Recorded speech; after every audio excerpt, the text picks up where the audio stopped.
What if one bomb could change the world in just a few seconds? What if it was so powerful it shook the earth and terrified even its creators? Would you still build it? This is the story of the most powerful nuclear weapon ever detonated, the Tsar Bomba. It was so big, so loud, and so bright that it could have ended everything. But why was it built? Who built it? And what really happened when it exploded? Let's go back to a time when the world was on edge, when nations were racing to be the biggest, the strongest, and the most feared. Are you ready for the terrifying story of the bomb that even its makers feared to use? The year is 1961. The Cold War is in full swing. The United States and the Soviet Union are locked in a deadly game of threats and weapons. Who will win? Who will strike first? Nuclear bombs are no longer new, but now they're getting bigger. Why stop at one city when you can destroy 10? Why settle for fear when you can build a legend? This is what the Soviet Union set out to do. They didn't just want a bomb. They wanted the largest, the loudest, the deadliest. But why? Was it just power? Or was it fear? The project was codenamed Ivan. Its real name? The Tsar Bomba. The goal? To build a 100 megaton hydrogen bomb. That's right, 100 million tons of TNT in one blast. But even the scientists were scared. They feared the explosion could burn the atmosphere and life, tear the planet. So they made it smaller. They reduced it to 50 megatons. Still, that made it the biggest bomb ever built. Can you imagine that much power in a single weapon?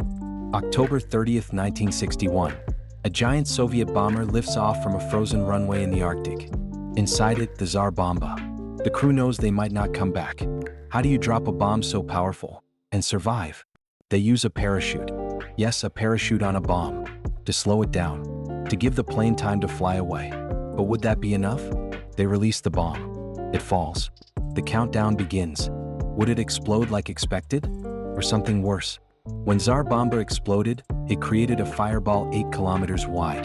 The flash could be seen 1,000 kilometers away. Windows shattered hundreds of miles from the site. The shockwave circled the earth 3 times. 3 times. What does that even mean? If you were standing 100 kilometers away, you'd feel like the world had ended. Mountains trembled. And yet, this was a test. No cities were targeted. No lives taken directly. But what message did it send? Why did the Soviets build such a weapon? To send a message, don't mess with us. But was it worth it?